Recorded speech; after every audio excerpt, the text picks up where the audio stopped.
اچھا جی، آگے اللہ فرماتے ہیں کیا انہوں نے دیکھا نہیں جو اللہ نے پیدا کی ہے، یعنی اللہ کی مخلوق کی طرف نہیں دیکھتے کہ وہ اس کی اطاعت میں کس طرح جھکے ہوئے ہیں اور عاجزی کا اظہار کر رہے ہیں، اور یقیناً آسمان و زمین کے تمام جاندار اور تمام فرشتے اللہ تعالیٰ کے سامنے سجدہ کرتے ہیں اور ذرا بھی تکبر نہیں کرتے، اور اپنے رب سے جو ان کے اوپر ہے کپ کپاتے رہتے ہیں، ڈرتے رہتے ہیں، اور جو ان کو حکم ملے اس کو پورا کرتے ہیں۔ یعنی یہ ہے فرشتوں کی کوالٹی کہ فرشتے اللہ کی ڈس اوبیڈینس کے کام کر ہی نہیں سکتے، ان کے پاس یعنی یہ چوائس ہی نہیں ہے۔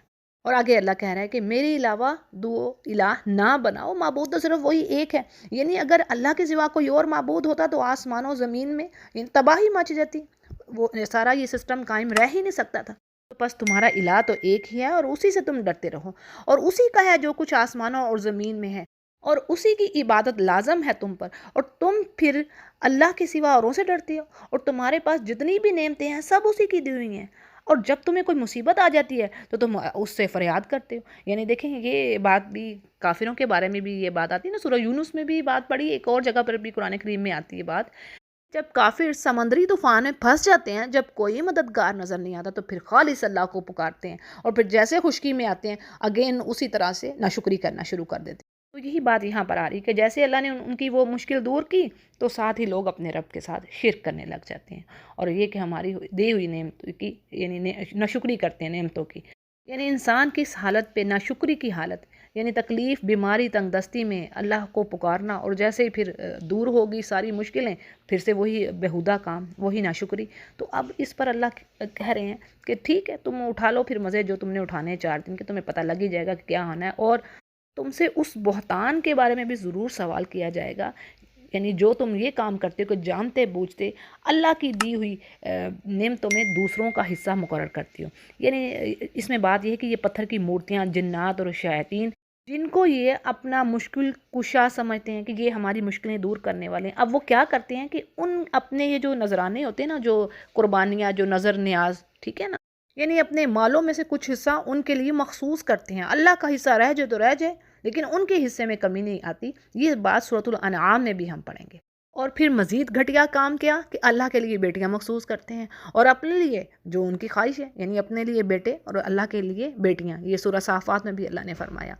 اور دوسری طرف ان کی حالت ایسی ہے کہ جب ان میں سے کسی کو لڑکی ہونے کی خبر دی جاتی ہے تو اس کا چہرہ سیاہ پڑ جاتا ہے، اور دل ہی دل میں وہ گھٹنے لگتا ہے اور لوگوں سے چھوا پھرتا ہے، یعنی اس بری خبر کی بات جو ہے آگے پھیل نہ جائے لوگوں میں کہ میرے ہاں بیٹی پیدا ہوئی ہے، اور پھر سوچتا ہے کہ اس ذلت سے چھٹکارا کیسے پاؤں، یعنی یا میں اس کو مٹی میں ہی دبا دوں۔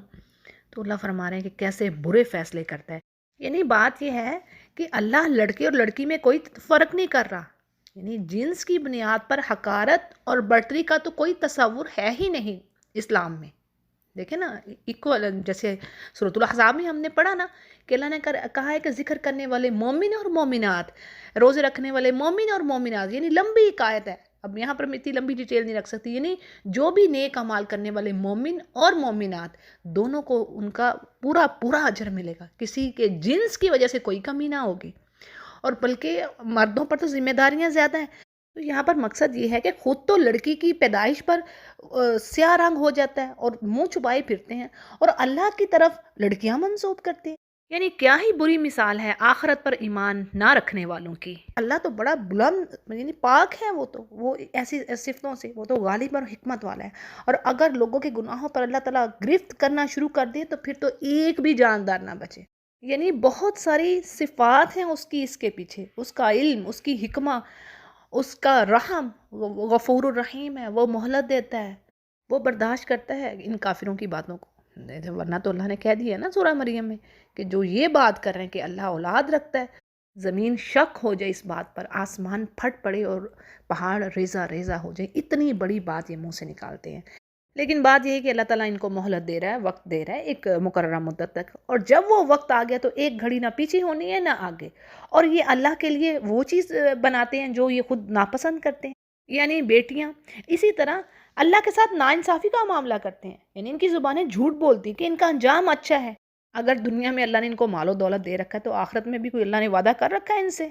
کئی بار یہ بات آئی ہے، اللہ فرماتے ہیں میں نے کون سا وعدہ کیا ہے، لاؤ دکھاؤ کوئی دلیل ہے اس بات کی؟ بلکہ بات تو یہ ہے کہ یہ آگ میں جانے والے ہیں، یہ وہ دوزخی ہیں جو آگ کے سامنے ہی ہوں گے، اور آگے کہا جا رہا ہے کہ واللہ آپ سے پہلے بھی امتوں کی طرف رسول بھیجے گئے، لیکن شیطان ان کے اعمال ان کی نگاہوں میں بڑے اچھے بنا دیے، گرچہ وہ بے حد برے کام کر رہے تھے۔ اور شیطان آج بھی ان کا ساتھی بنا ہوا ہے، اور ان کے لیے دردناک عذاب بھی ہے۔ اور اس کتاب کو ہم نے آپ پر اس لیے اتارا ہے کہ آپ ان کے لیے ہر اس چیز کو واضح کر دیں جس میں یہ اختلاف کر رہے ہیں، جھگڑ رہے ہیں، اور ایمان والوں کے لیے یہ رہنمائی ہے اور رحمت ہے یہ کتاب۔ یعنی جھگڑا کون کر رہا ہے؟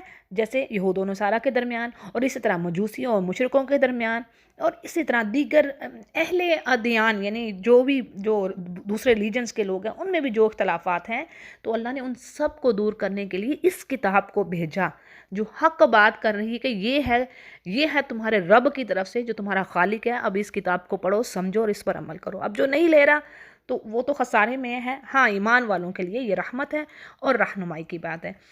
اگلے پیج پر جو آیات ہیں اللہ کی نعمتوں کے بارے میں ہیں، سبحان اللہ۔ یہیں پر جو سورہ نحل جس سے نام لیا گیا ہے، نحل کہتے ہیں ہنی بی کو، ٹھیک ہے، جو شہد کی مکھی جو شہد بناتی ہے۔ تو یہ آیت میں بات ہے کہ اللہ تعالیٰ آسمان سے پانی برسا کر زمین کو اس کی موت کے بعد زندہ کر دیتا ہے۔ یہ بات کئی جگہوں پر پڑھی نا، ڈیڈ کیسی ہوتی ہے زمین؟ جب خشک ہوتی ہے، بنجر ہوتی ہے، کچھ اس کے اوپر ہریالی نہیں، اور جیسے ہی پانی پڑتا ہے وہ پھول جاتی ہے اور زندہ ہو جاتی ہے۔ اور یقیناً اس میں بھی یہ نشانی ہے لوگوں کے لیے۔ اور پھر اسی طرح تمہارے چوپایوں میں بھی تمہارے لیے عبرت ہے، لیسن ہے۔ ہم تمہیں اس کے پیڑ میں سے جو کچھ ہے، یعنی گوبر لہو کے درمیان سے اللہ خالص دودھ پلاتے ہیں جو پینے والوں کے لیے ڈائجسٹ ہونے والا ڈرنک ہے۔ یعنی دیکھیں سبحان اللہ کے گوبر، پیشاب اور لہو، یہ سب چیزیں ہیں، لیکن اس کے باوجود دودھ شفاف سفید رنگ کا باہر آتا ہے۔ اسی طرح آگے کہا گیا جی کھجور اور انگوروں کے درختوں کے پھلوں سے تم پینے کی چیز بنا لیتے ہو، یعنی شراب بنا لیتے ہو۔ اس آیت کے بارے میں کہا جا رہا ہے کہ یہ آیت اس وقت اتری جب شراب حرام نہیں تھی، تبھی اس کا ذکر حلال چیزوں کے ساتھ کر دیا گیا۔ لیکن جو سکرن کے بعد رزقن حسنہ ہے، جس میں اس بات کی طرف اشارہ ہے کہ شراب رزق حسن یعنی طیب چیز نہیں ہے، پاکیزہ چیز نہیں ہے۔ اور یہ سورہ مکی ہے، جبکہ مدنی صورتوں میں پھر اس کی حرمت یعنی شراب کی حرمت نازل ہوگی۔ تو آگے اللہ فرما رہے ہیں کہ اس میں بھی عمدہ روزی ہے، اور جو لوگ عقل رکھتے ہیں ان کے لیے بہت بڑی نشانی ہے۔ اور پھر شہد کی مکھی کی بات آ رہی ہے کہ آپ کے رب نے مکھی کے دل میں یہ بات ڈالی کہ پہاڑوں میں، درختوں میں، لوگوں کی بنائی ہوئی اونچی اونچی ٹہنیوں پر، یعنی اپنے یہ جو گھروں میں لوگوں کے وہ چھتیں بناتی ہے، پھر اسے کہا گیا کہ تو ہر طرح کے میوے کھا اور اپنے رب کی آسان جو راہیں ہیں ان پر چلتی رہے، اور اس کے پیٹ سے رنگ برنگ جو ڈیفرنٹ کلرز کے جو ڈرنک نکلتا ہے، یعنی شہد نکلتا ہے۔ دیکھیں شہد کے بھی مختلف رنگ ہوتے ہیں، یہاں پر اللہ نے بتا دیا، کوئی سرخ، کوئی سفید، کوئی زرد رنگ کا، اور کوئی بلیک کلر کا۔ اسی طرح ان کے ٹیسٹ بھی ویری کرتے ہیں، یعنی کلرز اینڈ ٹیسٹ، بہت جو چیزیں ہیں نا وہ ایک دوسرے سے مختلف ہیں۔ اب اچھا یہاں پر دیکھیے کہ جو اللہ جو فرما رہے ہیں نا کہ اللہ اس کی طرف اوہا کا ورڈ جو ہے نا وہی سے آتا ہے، ٹھیک ہے؟ تو وہی سے مراد کیا ہے؟ یعنی الہام، اللہ کی طرف سے الہام ہو جانا، سمجھ بوجھ اللہ کی طرف سے آ جانا، ٹھیک ہے؟ تو اسی طرح اللہ فرما رہے ہیں کہ اللہ نے شہد کی مکھی کو یہ سمجھ بوجھ دی کہ وہ کس طرح اپنا گھر بنائے، یعنی اونچے اونچے پہاڑوں میں، درختوں میں، انسانی عمارتوں کی بلندیوں پر، اور پھر اس کو یہ سمجھ دی اللہ نے کہ وہ گندی چیز نہیں کھاتی۔ یہ بڑی اہم بات ہے۔ میوے، ہر طرح کے ثمرات، دیکھیں یہاں پر جو بات آ رہی ہے، ٹھیک ہے نا؟ ثم کلی من کل ثمرات، کل ثمرات، کچھ نہیں اور گندی چیز پر نہیں بیٹھتی۔ حالانکہ کچھ ایسے برڈز اور انسیکٹس ہوتے ہیں جو کہ صاف چیزوں کے ساتھ گندی مندی چیزیں بھی کھاتے ہیں، رائٹ؟ لیکن یہاں پر اس کے لیے خاص یہ بات آتی ہے، اور سبحان اللہ پھر جو اس میں سے یعنی اس کے پیٹوں سے جو ڈرنک نکلتا ہے اس میں شفا رکھ دی ہے، اللہ نے کہا ہے نا اس میں شفا ہے۔ اور پھر یہاں پر ایک اور جو سائنس کی بات ہے وہ بھی آپ کے آگے رکھے دیتی ہوں کہ یہاں پر بطون کا ورڈ ہے، بطونہا، یعنی اس شہد کی مکھی کے ایک سے زائد پیٹ ہوتے ہیں۔ یہ آج سائنس کہہ رہی ہے، لیکن اللہ نے یہاں پر کہہ دیا ہے۔ بطن کی جمع ہوتی ہے بطون۔ ہمیں عربی نہیں آتی نا، پڑھتے نہیں ہیں، سمجھ ہی نہیں ہوتی کہ اللہ کیا کہہ رہا ہے، یعنی ایک ایک حرف، ایک ایک زیر زبر پہ غور کیجئے تو سبحان اللہ، زندگیاں گزر جائیں اس کتاب کا ہم حق نہ دے سکیں بالکل بھی۔ تو بطون ہے بطن کی جمع، یعنی زیادہ سارے پیٹ، اور اس میں نشانی ہے ان لوگوں کے لیے جو غور و فکر کرنے والے ہیں اللہ کی آیات میں۔ اور وہی اللہ ہے جو تمہیں پیدا کرتا ہے، پھر تمہیں موت دیتا ہے، اور پھر تمہیں یعنی تم میں سے بعض کو موت آ گئی، لیکن بعض کو کیا ہے اللہ ارذل العمر کی طرف لوٹا دیتا ہے، بڑھاپے کی طرف، شدید بڑھاپے کی طرف، یعنی کئیوں کو اتنی لمبی زندگی دے دی، اور ہوتا کیا ہے کہ وہ بہت کچھ جاننے کے باوجود، یعنی جوانی میں تو بڑا علم ہوتا ہے لیکن بڑھاپے میں آ کر ساری عقلیں ماری جاتی ہیں اور حافظہ کمزور اور سب کچھ بھول جاتا ہے۔ تو یہ ہے انسان کی ارذل العمر۔ اللہ تعالیٰ اس سے ہمیں بچائے، اس سے پناہ مانگنے کی ترغیب ملتی ہے حدیث میں کہ اس شدید بڑھاپے سے آپ پناہ مانگیے۔ اور بات یہ کہ بے شک اللہ دانا ہے اور قوہ والا ہے۔ اور آگے اللہ فرما رہے ہیں کہ اللہ ہی نے تم میں سے ایک دوسرے کو، یعنی کسی کو زیادہ روزی دے رکھی ہے، کسی کو کم دے رکھی ہے، یعنی یہ تقسیم اللہ کی ہے، اور حکمہ کے بیس پر، وزڈم کے بیس پر کسی پر زیادتی نہیں کی گئی۔ اور انسانوں کے بارے میں بات آ رہی ہے کہ وہ اپنی روزی سے اپنے ماتحت غلاموں کو نہیں دیتے، کہیں ایسا نہ ہو کہ وہ بھی ان کے برابر آ جائیں۔ اور کیا یہ لوگ اللہ کی نعمتوں میں منکر ہو رہے ہیں؟ یہ دیکھیں یہ کس طریقے سے اللہ تعالیٰ ہمیں سبحان اللہ اخلاقیات سکھا رہے ہیں کہ اس طرح نہ کرو، یعنی جو تمہیں دیا اس میں سے اپنے غلاموں کو بھی، اپنے نوکر چاکروں کو اسی طرح کھلاؤ جس طرح تم کھا رہے ہو۔ پھر اللہ کی مزید نعمتوں کا ذکر ہے یہاں پر کہ اسی نے تو تمہارے میں سے ہی تمہاری بیویاں پیدا کی، اور تمہاری بیویوں سے آگے تمہارے لیے بیٹے پیدا کیے، پوتے پیدا کیے، یعنی تمہاری نسل چلائی، اور تمہیں اچھی اچھی چیزیں، پاکیزہ چیزیں کھانے کو دی۔ تو کیا پھر بھی تم لوگ باطل پر ایمان رکھتے ہو اور اللہ کی نعمتوں کی ناشکری کرتے ہو؟ اور یہ کافر تو ایسے ہیں کہ اللہ کو چھوڑ کر ان کی عبادت کر رہے ہیں جو آسمانوں اور زمین سے انہیں کچھ بھی روزی نہیں دے سکتے، اور نہ ہی اس بات پر وہ کوئی پاور رکھتے ہیں۔ یعنی ہر چیز تو اللہ نے بنائی ہے، یہ اللہ اپنی نعمتیں گنوا رہا ہے۔ دیکھیں نا، مویشیوں سے بات شروع ہوئی ہے، پہلے پیج پر ہم نے ستارے، چاند، سورج، سمندر کی جو سمندر کے بینیفٹس ہیں، تو یہ سب اس نے دیا ہے، ان کا کوئی حصہ ہے اس میں؟ پھر جی آگے اللہ فرماتے ہیں کہ اللہ کے لیے مثالیں مت بناؤ، اللہ خوب جانتا ہے، تم نہیں جانتے۔ اچھا جی، اس آیت کا مفہوم کیا ہے؟ اس کو ذرا سمجھ لیجئے کہ مشرکین ڈیفرنٹ اگزامپلز دیتے ہیں، مثالیں دیتے ہیں کہ جی دیکھیں بادشاہ سے ملنا ہو تو کوئی نہ کوئی بیچ میں کوئی واسطہ ہوتا ہے، پھر ہم بادشاہ کے پاس جا پہنچتے ہیں، تو ایسے تو بادشاہ کے پاس تو نہیں پہنچا جاتا نا۔ اسی طرح اللہ کی ذات بڑی اونچی ہے، بڑی بلند ہے، اس تک پہنچنے کے لیے ہمیں اپنے معبودوں کو ہم ایک طرح سے وسیلہ بناتے ہیں، ہم ان کو ذریعہ پکڑتے ہیں۔ تو اللہ فرمایا تم اس طرح کی مثالیں اللہ پر نہ لگاؤ، وہ واحد ہے اور اس کی کوئی مثال ہے ہی نہیں۔ اور بات بڑی سمپل سی اللہ نے کہہ دی، اس کو کوئی کسی وسیلے کی، کسی واسطے کی ضرورت نہیں ہے۔ سورۃ البقرہ میں اللہ کہہ تو رہے ہیں کہ جب میرے بندے مجھے پکاریں فَإِنِّي قریب، بس ساتھ ہی آ جاتا ہے فَإِنِّي، بس میں تو بہت ہی قریب ہوں ان کے۔ تو سورہ قاف میں نہیں پڑھتے وَنَحْنُ أَقْرَبُ إِلَيْهِ مِنْ حَبْلِ الْوَرِيدِ، یعنی ہم جانتے ہیں جو وسوسے اس کے نفس میں اٹھتے ہیں انسان کے، اور ہم تو اس کی شاہ رگ سے بھی زیادہ قریب ہیں۔ سورہ قاف کی آیت ہے، آیت نمبر 16۔ تو پھر پیچھے کیا بات رہے گی وسیلے کی اور واسطے کی؟ یہ فضول کی حجتیں ہیں۔ اچھا جی، اگلی آیت میں اللہ ایک مثال بیان فرما رہے ہیں، یہاں پر میں آپ کو مفہوم کلیئر کیے دیتی ہوں کہ بعض مفسرین کہتے ہیں یہ غلام اور آزاد کی مثال ہے، یعنی ایک شخص غلام ہے اور دوسرا آزاد ہے، تو وہ دونوں تو ایک جیسے نہیں ہو سکتے نا۔ آزاد تو اپنی مرضی سے جو چاہے کرے، اور غلام تو پھنسا ہوا ہے اپنے مالک کے پاس۔ اسی طرح مومن اور کافر ایک جیسے نہیں ہو سکتے۔ یعنی سمجھنے کی بات یہ ہے کہ دونوں اللہ کی مخلوق ہیں، غلام اور آزاد بھی، لیکن دونوں کا جو رتبہ ہے، جو دونوں کو آنر ہے، وہ فرق ہے نا۔ آزاد کا زیادہ رتبہ ہے نا، اس کا زیادہ آنر ہے۔ تو اسی طرح اللہ اور ایک پتھر کی جو مورتی ہے جس کو تم نے معبود بنایا، کیا ایک جیسے ہو سکتے ہیں؟ تو بات یہ ہے کہ اللہ ہی کے لیے سب تعریف ہے، اور اکثریت لوگوں کی جانتی ہی نہیں۔ پھر آگے ایک اور مثال اللہ فرما رہے ہیں کہ دو شخصوں کی، جن میں سے ایک تو گونگا ہے اور ایک کسی چیز پر اختیار نہیں رکھتا، بلکہ وہ اپنے مالک پر بوجھ ہے، اور کوئی بھی صحیح کام، بھلائی کا کام وہ کر کے نہیں لاتا۔ اور اس کے برعکس ایک ایسا شخص ہے جو سیدھی راہ پر ہے اور وہ عدل سے کام لے رہا ہے، ہر چیز کو وہ اپنے مالک کے کہے کے مطابق کر رہا ہے۔ تو کیا یہ دونوں برابر ہو سکتے ہیں؟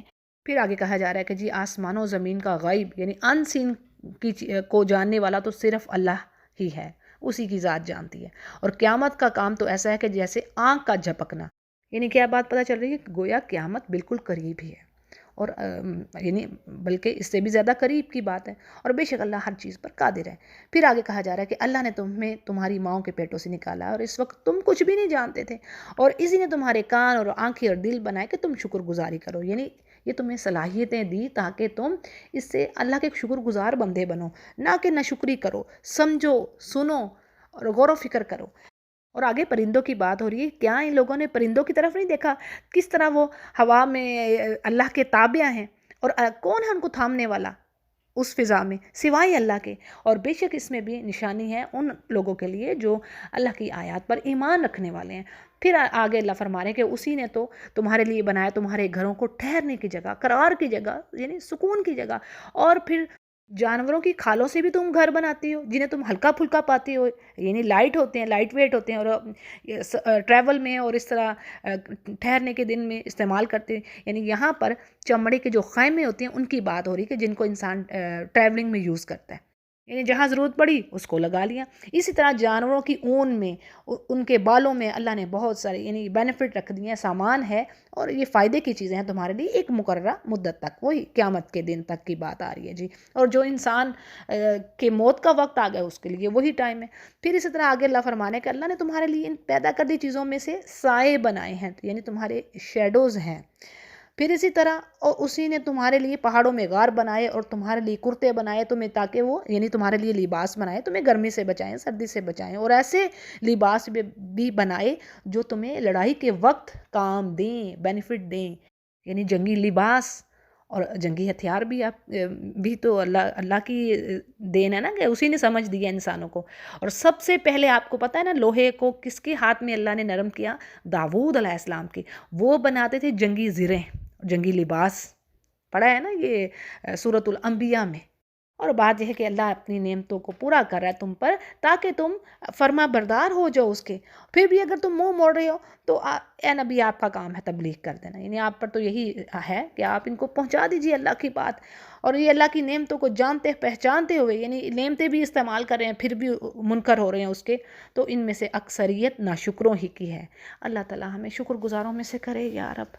پھر جی اگلی آیت میں قیامت کے دن کی بات ہو رہی کہ اللہ فرماتے ہیں جس دن ہم ہر امت میں سے ایک گواہ کھڑا کریں گے، اور پھر کافروں کو اجازت نہ دی جائے گی اور نہ ہی ان سے توبہ کرنے کو کہا جائے گا۔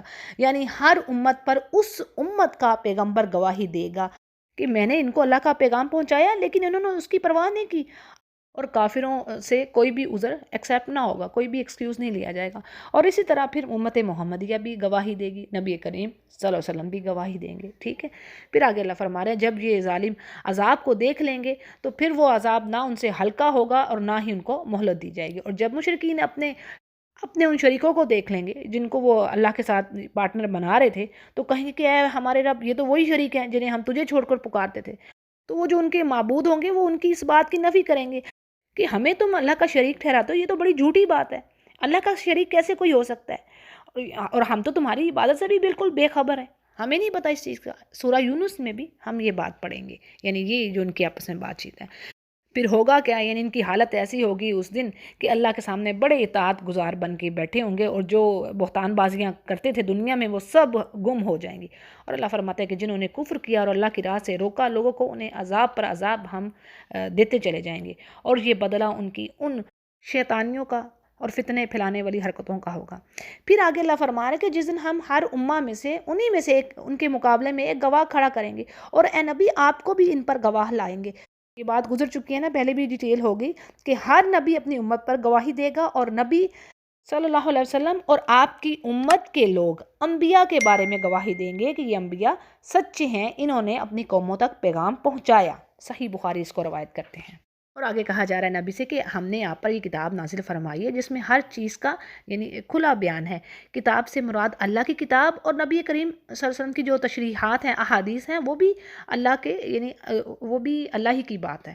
پھر اس طرح آگے کہا جا رہا ہے کہ اس کو یعنی اس کتاب کو اللہ نے ہدایت اور رحمت اور خوشخبری کا ذریعہ بنایا ہے مسلمانوں کے لیے، اور وہ رب العزت عدل کا، بھلائی کا اور رشتہ داروں کے ساتھ اچھا سلوک کرنے کا حکم دیتا ہے، اور بے حیائی کے کاموں سے، برے کاموں سے، ظلم و زیادتی سے یعنی گناہوں کے کاموں سے روکتا ہے۔ یعنی ایسا خوبصورت دین اللہ نے ہمیں عطا کیا ہے جو ہیومینٹی کو پراسپیرٹی دے، بہتر گروتھ دے، ان کی ویلفیئر کے لیے کام کرنے والا یہ دین ہے جو ہر کسی کے حقوق پورے کر رہا ہے۔ پھر آگے اللہ فرما رہا ہے کہ وہ خود تمہیں نصیحت کر رہا ہے کہ تم نصیحت حاصل کرو، اور آگے ایک اور نصیحت کی جا رہی ہے ایمان والوں کو کہ اللہ کے عہد کو پورا کرو، اور ان باتوں کو، ان یعنی وعدوں کو بھی جو تم آپس میں ایک دوسرے کے ساتھ کرتے ہو، قسمیں لیتے ہو، تو ایسا کہ قسموں کو بھی پختہ کرنے کے بعد مت توڑو، حالانکہ تم اللہ کو اس پر ضامن ٹھہرا چکے ہو۔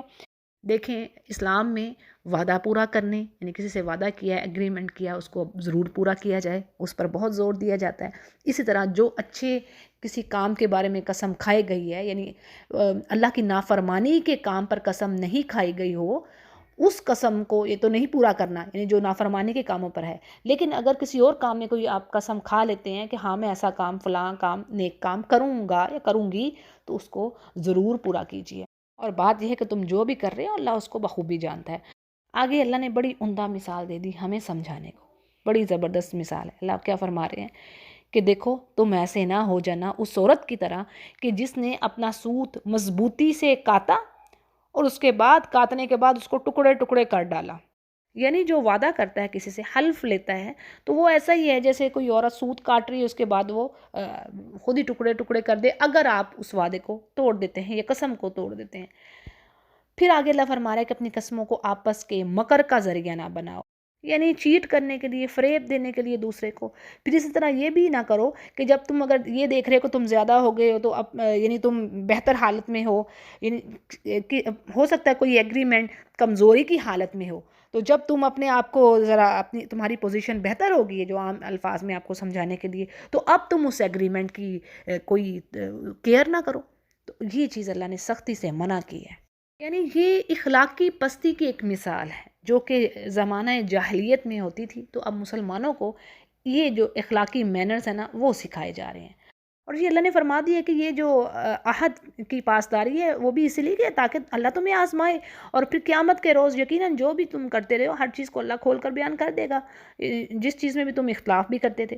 اور اگر اللہ چاہتا تو تم سب کو ایک ہی گروہ بنا دیتا، لیکن وہ جسے چاہے گمراہ کرتا ہے اور جسے چاہے ہدایت دیتا ہے، یعنی سب کے سب ایک ہی توحید پر ہی آ جاتے۔ لیکن اللہ نے پھر اگین وہی بات کہ چوائس دی ہے اور اس کے پیچھے بھی حکمہ ہے اس کی، اور جو کچھ تم کر رہے ہو اس کے بارے میں پوچھ گچھ ہونے والی ہے، یعنی ایسا نہیں کہ تمہیں ہر چیز کی چھوٹ دے دی جائے گی۔ اب دیکھیں اس پر حدیث ہے کہ ابن آدم کے قدم ہلیں گے نہیں قیامت کے دن، اپنی جگہ سے وہ قدم نہیں ہلا پائے گا جب تک کہ وہ چند چیزوں کے جواب نہ دے دے۔ چند چیزیں میں آپ کے آگے رکھ دیتی ہوں جو ابھی فوراً میرے ذہن میں آ رہی ہیں۔ وہ یہ ہے کہ ایک تو مال کے بارے میں بھی سوال کیا جائے گا کہ اس نے مال کہاں سے کمایا اور کہاں پر پھر لگایا، یعنی پہلے تو یہ کہ حرام طریقے سے کمایا کہ حلال طریقے سے، پھر اس کو کہاں پر لگا دیا، کہ حرام جگہوں پر لگایا کہ اللہ کی بتائی ہوئی جگہوں پر لگایا۔ پھر اسی طرح اس نے اپنی جوانی کو کہاں ضائع کیا۔ دیکھیں نا ہم ان چیزوں کو سمجھتے نہیں ہیں، اپنے وقت کو برباد کرتے ہیں، تو اس کی پوچھ ہوگی کہ اپنی جوانی کو کہاں برباد کیا، کہاں وقت ضائع کیا۔ تو اس طرح کچھ اور سوالات بھی ہوگے کہ اپنی عمر کو بھی کہاں فنا کیا۔ ٹھیک ہے جی، تو اللہ فرما رہا ہے کہ تم سے پوچھا جائے گا۔ پھر جی اگین یہاں پر نصیحت کی جا رہی ہے قسموں کے بارے میں کہ اللہ فرماتے ہیں اپنی قسموں کو آپس میں دغا بازی کا بہانہ بھی نہ بناؤ، یعنی ایسا نہ ہو کہ تمہارے قدم جمنے کے بعد اللہ ان کو یعنی اکھیڑ دے تمہارے قدم اور تمہیں پھر سزا برداشت کرنا پڑے۔ اور سزا کیوں؟ یعنی تم نے دوسروں کو اللہ کی راہ سے روک دیا، اس پر عذاب ہوگا۔ بات یہ ہے اس کو سمجھیے گا کہ مسلمانوں کو وعدہ خلافی سے، عہد شکنی سے روکا جا رہا ہے کہ کہیں ایسا نہ ہو کہ تمہاری ان اخلاقی پستیوں کی وجہ سے کافر یعنی یہ تمہارا رویہ دیکھ کر وہ اسلام ہی قبول نہ کریں، وہ اس طرف آئیں نہ، وہ کہیں گے یعنی آج دیکھ لیں حال، آج ایگزیکٹلی ہم یہ کچھ ہو کر رہے ہیں۔ یعنی آج اگر کوئی مسلمان کو دیکھتا ہے تو وہ پریشان ہو اٹھتا ہے، ہر طرح کی خامی موجود ہے، بے ایمانی کرنا، چیٹ کرنا، ڈوج دینا۔ نان مسلم پاس سے لوگ ایون مسلم ایک دوسرے پر ٹرسٹ نہیں کر رہے ہوتے، وہ نان مسلم قابل اعتماد ہوتا ہے۔ نعوذ باللہ آج ہماری یہ حالت ہو گئی یا رب، یعنی پستی کا تو حال نہ پوچھئے کہ جس پستی میں ہم گر گئے ہیں۔ یا رب تو ایمان دے ہمیں۔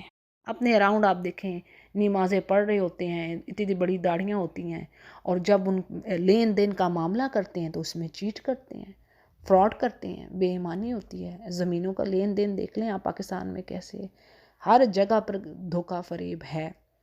بات اصل جو جس پرائز پہ چیز دی ہوتی ہے اس کو تو مینشن کرنا ہی نہیں ہے، یہ تو پتہ نہیں لکھی ہوئی بات ہے۔ استغفر اللہ، کیا حال ہے ہمارے۔ پھر آگے ایمان والوں سے کہا جا رہا ہے کہ تم اللہ کے عہد کو تھوڑے سے مال کے بدلے نہ بیچو، اور یاد رکھو کہ اللہ کے پاس جو کچھ ہے تمہارے لیے، یعنی جنت میں جو اللہ کی نعمتیں ہمیشہ رہنے والی، وہ بہت ہی بہتر ہے دنیا کی ان رنگینیوں سے، دنیا کے یہاں کے مال و دولت سے۔ آگے کہا جا رہا ہے کہ تمہارے پاس جو کچھ ہے یعنی وہ فانی ہے. یعنی اسی چیز کو ایمفسائز کیا جا رہا ہے کہ جو کچھ تمہارے پاس ہے تو وہ ختم ہی ہو جانا ہے، اور جو اللہ کے پاس ہے وہ باقی رہنے والا ہے فار ایور، وہ ختم نہیں ہوگا. یہ پوائنٹ ایسا ہے، اگر ہم اس بات کو سمجھ لینا کہ دیکھیں جو کچھ دنیا میں آج ہے وہ سب ٹیمپرری ہے، عارضی طور پر. آج کوئی آپ سے محبت کر رہا ہے، آپ کو نہیں پتہ ہوتا، کچھ عرصے بعد وہ وہی نفرت کر رہا ہوتا ہے. ٹھیک ہے، آج کوئی آپ سے نفرت کر رہا ہے، کوئی دشمن ہے آپ کو نہیں پتہ ہوتا، کچھ عرصے بعد ہو سکتا ہے وہ دوستی میں چیز بدل جائے. یعنی یہ دنیا ٹیمپرری ہے، عارضی ہے، مستقل تو ہے ہی نہیں. اور جوانی کے بعد بڑھاپا ہے، تو کیوں نہ ایسی لائف کے لیے انسان سٹرگل کرے کہ جو ہمیشہ رہنے والی ہے. یہ یا رب یہ بات سمجھ آ جائے نا جسے، تو بس وہ کامیاب ہو گیا.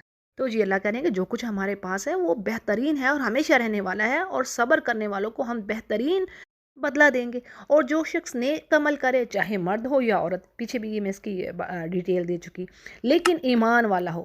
یعنی نیک عمل کر رہا ہے اور شرط کیا ہے کہ ایمان والا ہونا، تو یقیناً اللہ تعالیٰ اس کو بہتر زندگی عطا فرمائیں گے، دنیا میں بھی اور آخرت میں بھی. یعنی اس میں سیکرٹ چھپا ہے ہیپی لائف کا دنیا میں.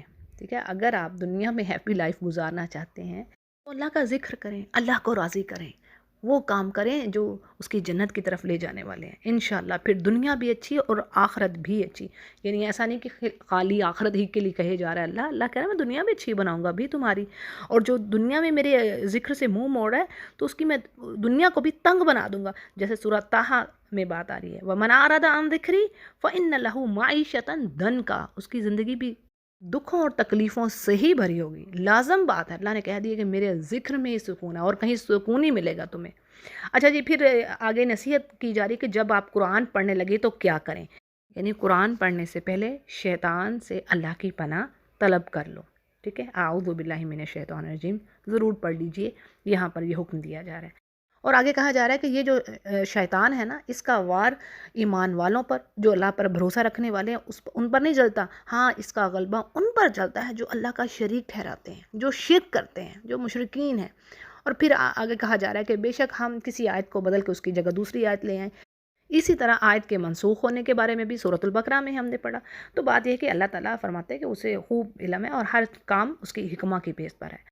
اور آگے کہا جا رہا ہے کہ کافر کہتے ہیں کہ نبی کریم صلی اللہ علیہ وسلم، یعنی آپ پر الزام لگاتے ہیں کہ یہ کلام آپ نے خود سے گھڑا ہوا ہے. تو اللہ فرما رہے ہیں ان میں سے تو اکثر لوگوں کو علم ہی نہیں ہے اس چیز کا. یعنی یہ اللہ کی حکمتیں ہیں، اللہ کسی آیت کو بدل دے یا منسوخ کر دے. اور بے شک یہ یعنی ان سے کہہ دیجئے کہ اسے آپ کے رب کی طرف سے جبرائیل علیہ السلام حق کے ساتھ لے کر آئے ہیں. یعنی یہ محمد صلی اللہ علیہ وسلم کا گھڑا ہوا نہیں ہے. اور وضاحت میں اس کے یہ بات کہ یہ لوگ جانتے تھے کہ آپ امی ہیں، یعنی آپ کو پڑھنا لکھنا نہیں آتا، تو کیسے ہو سکتا ہے کہ وہ قرآن کریم کو لکھ لیتے.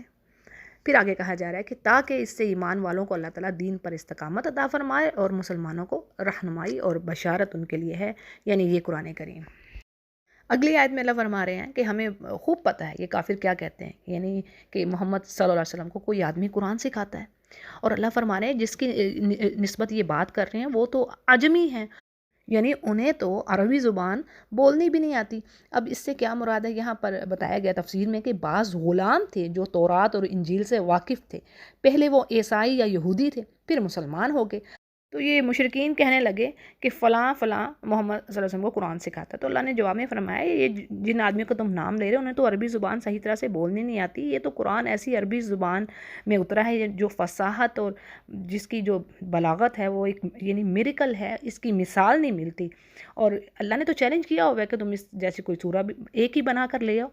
اور قرآن کی لینگویج ایسی ہے کہ یہ ڈیڈ لینگویج نہیں ہے. آج بھی دیکھ لیں بولی جا رہی ہے، پڑھی جا رہی ہے، لکھی جا رہی ہے. کوئی اس کے لفظی حروف میں چینج کرنا چاہے تو کر سکتا ہے اگر کسی میں اتنی ہمت ہے. تو یہ اللہ کا کھلا چیلنج ہے. اور اسی طرح جو پچھلی کتابیں ہیں ان کی زبانیں جو ان کی لینگویجز ہیں وہ ڈیڈ ہو چکی ہیں. تو یہ ہے قرآن کا معجزہ. بات یہ ہے کہ جو اللہ کی آیات پر ایمان نہیں رکھتے اللہ ان کو ہدایت نہیں دیتا اور ان کے لیے دردناک عذاب ہے. اور حقیقت یہ ہے کہ یہ جھوٹی باتیں گڑھنے والے وہی لوگ ہیں جو اللہ کی آیتوں پر ایمان نہیں رکھتے. یہی لوگ اصل میں جھوٹے ہیں. اچھا جی، اگلی آیت میں ایک بڑا اہم مسئلہ بتایا گیا کہ جو شخص اپنے ایمان کے بعد اللہ سے کفر کرتا ہے، اس بات پر یعنی اس کو جبراً مجبور کیا گیا ہے، اس کا گرچہ دل ایمان پر قائم ہے ٹھیک ہے، تو اب اس کے لیے یہاں پر کیا اللہ فرما رہے ہیں، یعنی جان بچانے کے لیے کسی کو مجبور کیا جا رہا ہے کہ وہ کفر کر لے، اگرچہ اس کا دل ایمان پر ہی مطمئن ہے، تو اس پر اس کی یعنی پکڑ نہیں ہوگی، یعنی اس پر کافر ہونے کا فتویٰ نہیں لگے گا۔ اس کے برعکس وہ شخص یعنی جو ایمان والا تھا لیکن اس کے بعد اس نے کفر کیا، اس کے بعد وہ بدل گیا، تو اس پر اللہ کا غضب ہے اور اس کے لیے بڑا عذاب ہے، یعنی مرتد ہو گیا، ٹھیک ہے۔ تو دنیاوی جو سزا ہے مرتد کی یہ کہ وہ قابل قتل ہے، لیکن بعض مفسرین یہ بھی کہتے ہیں کہ اگر وہ توبہ کر لیتا ہے تو اس کی توبہ بھی قبول کی جائے گی۔ تو بہرحال جو اسلام سے پھر جانے والے لوگ ہیں، اللہ تعالیٰ فرما رہے ہیں کہ ان کے لیے دنیا کی زندگی کو یعنی انہوں نے آخرت سے زیادہ محبوب رکھا، دنیا کو پریفر کیا، یقیناً ایسے کافر لوگوں کو اللہ راستہ نہیں دکھاتا، اور یہ وہ لوگ ہیں جن کے دلوں پر اور جن کے کانوں پہ اور جن کی آنکھوں پر اللہ نے مہر لگا دی، اور یہ لوگ غافل ہیں اللہ کی آیات سے، اور کچھ شک نہیں کہ یہی لوگ آخرت میں نقصان اٹھانے والے ہیں۔ اور جن لوگوں نے فتنوں میں ڈالے جانے کے بعد یعنی انہوں نے ٹرائلز کو فیس کیا، اس کے بعد انہوں نے ہجرت کی اور جہاد کیا اور صبر کا ثبوت دیا، یعنی اپنے دین پر قائم رہے، دین اسلام پر، سبحان اللہ کے بڑے مراحل آئے ان کے سامنے، ان کی جانیں تک گئیں۔ پڑھا ہے نا مہاجرین کے بارے میں کیا حال تھا مکہ میں، مکہ میں تو جو لا الہ الا اللہ کہتا تھا اس کی پٹائی شروع ہو جاتی تھی۔ تو اب اللہ فرما رہے ہیں جنہوں نے یہ کام کیا، انہیں صبر کیا، تو بے شک تیرا رب ان باتوں کے بعد انہیں بخشنے والا اور مہربانی کرنے والا ہے۔ پھر جی اگلی آیت میں قیامت کے بارے میں بات ہو رہی کہ جس دن ہر شخص اپنی ذات کے لیے لڑتا جھگڑتا آئے گا، یعنی کوئی کسی کی حمایت میں نہیں آئے گا، کوئی کسی کی سفارش کرنے کے لیے نہیں آئے گا، نہ باپ، نہ بھائی، نہ بیٹا، نہ بیوی۔ پڑھ لیا نا سورہ عباسہ میں، سورۃ المعارج میں بھی، کہ مجرم چاہے گا کہ وہ اپنے سارے کنبے کو دے دے، آگ میں جھونکے اور خود بچ جائے۔ اور سورہ عباسہ میں پڑھ لیا نا کہ باپ سے انسان بھاگے گا، بیوی سے، ماں سے، بھائی سے، بیٹے سے، ان سب سے بھاگے گا کہ کہیں میری وہ نیکیاں نہ مانگ لیں۔ مفسرین یہ بتاتے ہیں، یا پھر دوسری صورت یہ بھی ہے کہیں میری وہ اس حالت کو نہ دیکھ لیں۔ تو یہاں پر کہہ دیا گیا ہے کہ کوئی کسی کے کام نہیں آئے گا، کوئی سفارش نہ ہوگی، ہاں جس کے لیے پھر اللہ چاہے، یہ میں نے کئی بار مسئلہ بتا دیا آپ کو۔ اور کیا ہے کہ اس دن ہر شخص کو اس کے کیے ہوئے کا پورا پورا بدلہ ملے گا اور لوگوں پر ظلم نہ ہوگا، یعنی کیا بات ہے کہ نیکی کے ثواب میں کمی نہیں کی جائے گی، یعنی نیکی کا اللہ تعالیٰ بڑھا کر اجر دے گا۔ قرآن کریم میں کئی جگہوں پر اللہ نے فرما دیا، ہاں جو برائی کر کے لائے گا اس پر بھی زیادتی نہیں ہوگی، یعنی اسی جتنی اس کی برائی ہے اتنی ہی اس کو سزا ملے گی، لیکن نیکیوں پر اللہ نے وعدہ کر دیا ہے کہ 10 گنا سے 700 گنا تک ریوارڈ جائے گا۔ اچھا جی آگے اللہ ایک بستی کی مثال بیان فرما رہے ہیں کہ جو پورے امن و اطمینان سے رہ رہی تھی اور اللہ کی نعمتیں، روزی، فراغت سے ہر جگہ سے چلی آ رہی تھی، یہاں پر یعنی بتایا جا رہا ہے کہ وہ امن و امان میں تھی، خوشحالی میں تھی، امن بھی تھا، خوف نہیں تھا، اور نعمتیں تھیں اللہ کی، لیکن جب اللہ کی نعمتوں سے کفر کیا تو اللہ نے انہیں بھوک اور ڈر کا مزہ چکھایا، یعنی یہ تھا بدلہ ان کی کرتوتوں کا۔ اکثر مفسرین کے نزدیک اس بستی سے مراد مکہ لیا گیا ہے، یعنی مکہ اور مکہ کے رہنے والے، اور یہ اس وقت ہوا جب اللہ کے رسول نے ان کے لیے بد دعا فرمائی تھی، یعنی کہ اللہ ان پر اپنی سخت گرفت فرما اور ان پر اسی طرح قحط سالی مسلط کر جس طرح تو نے یوسف علیہ السلام کے زمانے میں مصر میں کی تھی۔ سو اللہ نے مکہ کے امن کو خوف سے اور خوشحالی کو بھوک سے بدل دیا، حتیٰ کہ ان کا یہ حال ہو گیا کہ ہڈیاں اور درخت کے پتے کھانے پر یہ مجبور ہوئے، یعنی اسی پر گزارا کر رہے تھے۔ اور اس کے برعکس بعض مفسرین کے نزدیک یہ ایک غیر معین بستی ہے، یعنی یہ بات پرسونیفیکیشن کے طور پر کہی گئی ہے، اس سے مراد کوئی بھی بستی ہو سکتی ہے جو خوشحال ہو، اللہ کی نعمتیں ان کے پاس ہوں، لیکن جب وہ اللہ کی نعمتوں سے منہ موڑے تو پھر اس کا بدلہ کیا ہے۔ آگے کہا جا رہا ہے کہ یقیناً اللہ نے انہی میں سے رسول بھیجا، یعنی انہی کی زبان بولنے والا، انہی کا بھائی، پھر کیا کیا، انہوں نے جھٹلایا تو عذاب نے انہیں آ پکڑا۔ اب عذاب کیا، اس سے مراد وہی خوف اور بھوک کا عذاب آ رہا ہے۔ بات یہ ہے کہ یہ تھے ہی ظالم۔ آگے کہا جا رہا ہے کہ جی اللہ کی دیے ہوئے جو رزق ہے اس سے حلال اور طیب چیزوں کو کھاؤ اور اللہ کی نعمتوں پر شکر کرو اگر تم اللہ کی عبادت کرنے والے ہو، اور بے شک اس نے تم پر حرام کیا ہے مردار، خون اور خنزیر کا گوشت اور وہ چیز جس پر غیر اللہ کا نام لیا گیا ہو۔ ٹھیک ہے، یہ بات سورۃ البقرہ میں بھی ہم پڑھیں گے۔ اور اس میں جو مردار جانور کا کھانا، یعنی مردار منع کر دیا، خون منع کر دیا گیا، اور خنزیر کا لحم، اور اب جو بات آ رہی ہے کہ غیر اللہ کے نام کے لیے جو جانور نامزد یعنی مخصوص کر دیا جائے، تو اس کی مختلف صورتیں ہیں۔ ایک صورت یہ کہ غیر اللہ کے پلیئر کے لیے، اس کی خوشنودی کے لیے جانور کو ذبح کیا جائے، یہ بھی بات ہو کہ ذبح کرتے وقت اسی بت یا بزرگ کا نام لیا جائے جس کو راضی کرنا مقصود ہے، یعنی اللہ کا نام نہ لیا جائے، تو ایسا ذبح کھانا بالکل حرام ہے۔ ٹھیک ہے، یعنی ایسے جانور کا گوشت کھانا۔ دوسری صورت کیا ہے کہ اب چیز تو وہی ہے کہ غیر اللہ کو خوش کرنا ہے، لیکن ذبح کرتے وقت اللہ کا نام لے لیا ہے۔ جس طرح کے قبر پرستوں میں یہ سلسلہ عام ہے، اور جانوروں کو بزرگوں کے لیے وہ مخصوص بھی کر دیتے ہیں، تو مثلا یہ بکرا فلاں پیر کا ہے، یہ گائے فلاں پیر کی ہے، یہ جانور 11ویں کے لیے ہیں، وغیرہ وغیرہ۔ تو اب یہاں پر مفسرین کہتے ہیں کہ پہلی جو صورت ہے نا وہ تو یقیناً حرام ہے، جس میں اللہ کا نام بھی نہیں لیا ذبح کرتے وقت، تو وہ تو یقیناً حرام ہے۔ تو دوسری صورت میں بھی فقہا یعنی اس صورت کو بھی حرام ہی قرار دیتے ہیں۔ اس کی ڈیٹیل تو کافی ہے، لیکن یہاں پر ابھی میں نہیں رکھ سکتی مزید، تو یہ جو موٹی موٹی سی باتیں تھیں وہ میں نے آپ کے آگے رکھ دی۔ آگے ایک ایکسیپشن کی بات ہو رہی ہے کہ اگر کوئی شخص بے بس کر دیا گیا ہے، یعنی اس کو خواہش نہیں ہے حرام کھانے کی، لیکن یعنی کسی مجبوری کی، سخت مجبوری کی حالت میں جان بچانے کی خاطر وہ اگر اس کو کھا رہا ہے لیکن حد سے گزرنے والا نہیں ہے، تو یقیناً اللہ تعالیٰ اس کو بخشنے والا اور رحم کرنے والا ہے۔ آگے بڑی اہم نصیحت کی جا رہی ہے، کسی چیز کو اپنی زبان سے جھوٹ موٹ نہ کہہ دیا کرو کہ یہ حلال ہے یہ حرام ہے، کہ اللہ پر خام ہمیں جھوٹ باندھے، جو باتیں اللہ نے کہی نہیں وہ کر رہے ہو۔ یعنی اس میں اشارہ ان جانوروں کی طرف ہے جو بتوں کے نام پر وقف کر دیے جاتے اور وہ لوگ حرام کر لیتے جو مشرک تھے، کہ جیسے بحیرہ، صائبہ، وسیلہ، رحام وغیرہ۔ یعنی اللہ نے تو یہ باتیں کہی نہیں ہیں، اور جان لو کہ جو اللہ پر بہتان بازی کرنے والے ہیں وہی کامیابی سے محروم رہنے والے ہیں۔ اور اللہ نے قرآن کریم میں جگہ جگہ یہ بات کہی کہ وَمَنْ أَظْلَمُ مِمَّنِ افْتَرَىٰ عَلَى اللَّهِ كَذِبًا، یعنی اس نے بھی بہت بڑا ظلم کیا جس نے اللہ پر جھوٹ باندھا، یعنی جو بات اللہ نے کہی نہیں تو وہ کہیں گے جی اللہ نے کہا ہے۔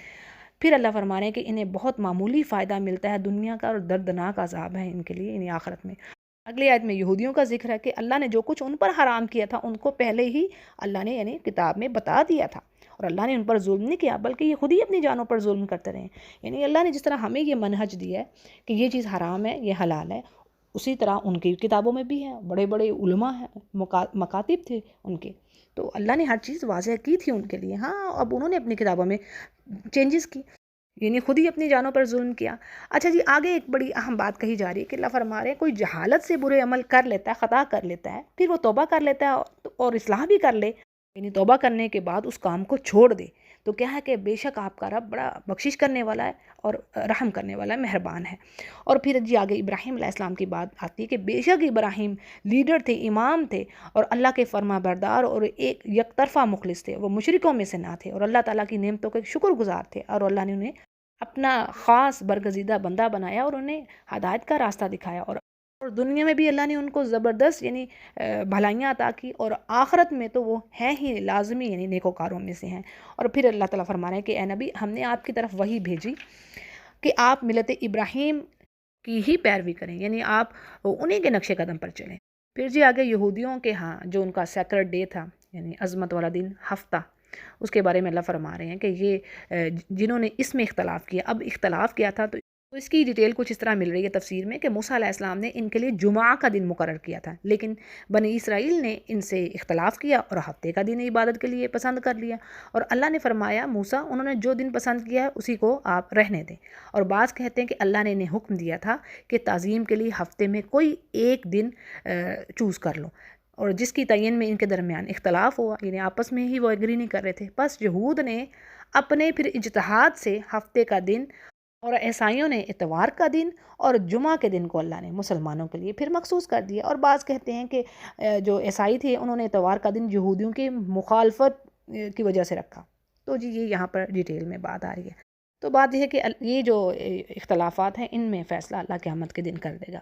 پھر کہا جا رہا ہے کہ اپنے رب کی راہ کی طرف آپ لوگوں کو اللہ کی وحی کی طرف یعنی بہترین نصیحت کے ساتھ، اچھی بات کے ساتھ، حکمہ کے ساتھ آپ لوگوں کو بلائیے۔ یہ داعی قرآن کے لیے ایک نصیحت ہے کہ بہترین طریقے سے گفتگو کرے، اور یقیناً آپ کا رب اپنی راہ سے بہکنے والوں کو خوب جانتا ہے، اور جو ہدایت پر ہیں ان کو بھی جانتا ہے۔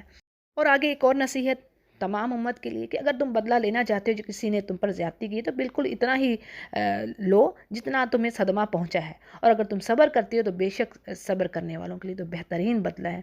یعنی گرچہ بدلہ لینے کی اللہ نے اجازت دے دی ہے، لیکن کہا گیا کہ جو کوئی معاف کر دیتا ہے تو وہ تو بڑی ہی پسندیدہ بات ہے۔ پھر آگے نبی کو نصیحت کی جا رہی ہے، بڑی ہی پیاری بات ہے کہ نبی آپ صبر کیجئے، اور آپ صبر نہیں کر سکتے جب تک کہ یعنی یہ توفیق بھی آپ کو اللہ ہی دے گا، اور آپ غم نہ کھائیے، یعنی ان کی باتوں پر آپ رنجیدہ نہ ہو، اور یہ جو مکر و فریب کر رہے ہیں اس سے آپ کا دل بھی تنگ نہ ہو۔ سبحان اللہ، جگہ جگہ اللہ تعالیٰ نے اپنے پیارے نبی کو تسلیاں دی ہیں کہ یہ کر تو بڑا کچھ رہے ہیں لیکن انشاءاللہ آپ ہی غالب آئیں گے، یہ قرآن جو کہہ رہا ہے۔ تو اللہ فرماتے ہیں یقین رکھیں کہ اللہ تعالیٰ پرہیزگاروں اور نیکوکاروں کے ساتھ ہے۔ اللہ ہمیں اور آپ کو بھی احسان کرنے والوں میں سے کرے، آمین یا رب۔ تو جی الحمدللہ ہمارا 14واں پارہ مکمل ہوا۔ وآخر دعوانا ان الحمد للہ رب العالمین۔